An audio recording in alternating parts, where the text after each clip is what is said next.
Journaling is a fantastic way to keep your mind clear and process everything that's going on in your head. I've been journaling for about a year now, just over, or I would have been if I kept at it. Unfortunately, I kind of fell out of habit of doing it, and it was one of the worst decisions I ever could have made.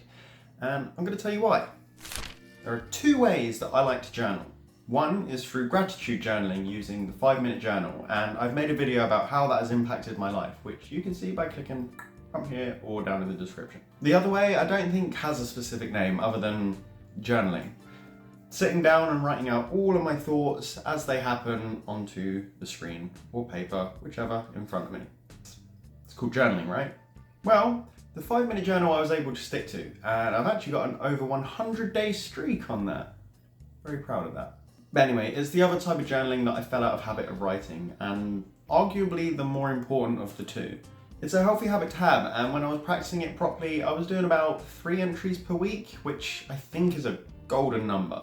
But that slowly started to decline until I was writing nothing. I could have blamed this on a few different things. It certainly would have been easier to blame it on some outside factors, like trying to get my son ready in the mornings to go to nursery, or the fact that I have to drive to the office more often now. But they are nothing but false excuses.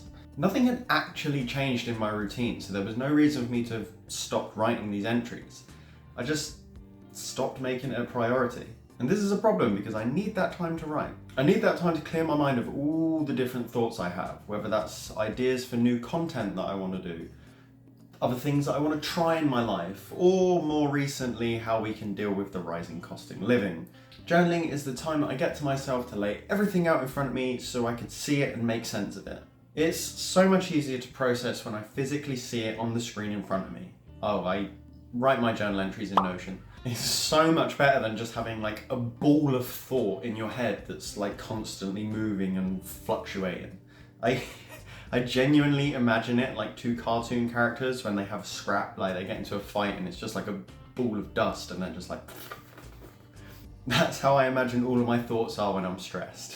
Stress is a really common thing to have to deal with, so if you want to see more of my videos on how I deal with that, then please subscribe to the channel and ring that bell so you don't miss out on those. My mind was getting fuller and fuller, and it was starting to make the world around me seem blurry. Thinking in general was just harder to do. It was actually starting to make me feel strange in my own body, and I had this weird pressure around my head. That's the best way I could explain it, because it was like this unseen pressure pushing down on all angles. And I wasn't feeling like myself. I wasn't acting like myself. I didn't recognize the person that I was acting like, and I didn't like him either.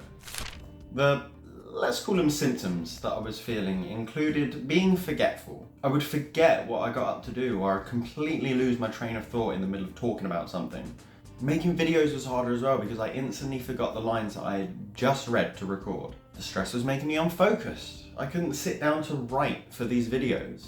You'll notice my uploads have been spotty recently. Not only writing for these videos, but my actual job as well. I found it way too easy to just sit and watch videos on my tablet next to my PC or scroll through Twitter.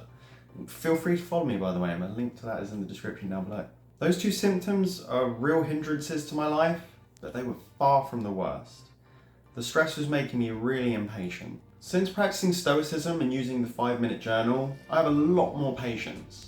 I'd still like to improve that, but I have way more than I used to. This is patience for both myself and other people. The issue here is the lack of patience with other people, especially towards my 3-year-old son. Big no-no. I found myself being quick to anger over admittedly minor things. Like, he's 3 years old, there's no need for me to get mad over these sorts of things. They're really small, they're not hurting anyone, and 9 times out of 10 he's just trying to have fun. He's still learning about the world. I don't want to be the type of father that shouts at his kid. That's not what I want. That's not how I want him to remember me when he thinks of his childhood. It's so silly, and I even made a video about stopping in those moments to take a breath and gain some perspective. It'll be up there and down there.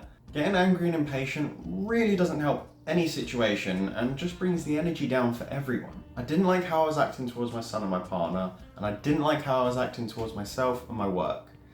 I'm just happy that I was able to recognize the fact that something was wrong and put in the work to fix it. that realization doesn't come so easily to some people, so I hope that this video does help at least one person recognize that they may need to work on themselves too.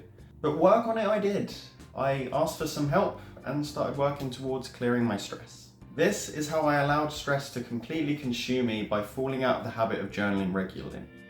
It got pretty rough, but if you want to see how I completely cured that, you can do so by going over to this video right here. Thank you so much for watching, and I'll see you over there. Bye-bye.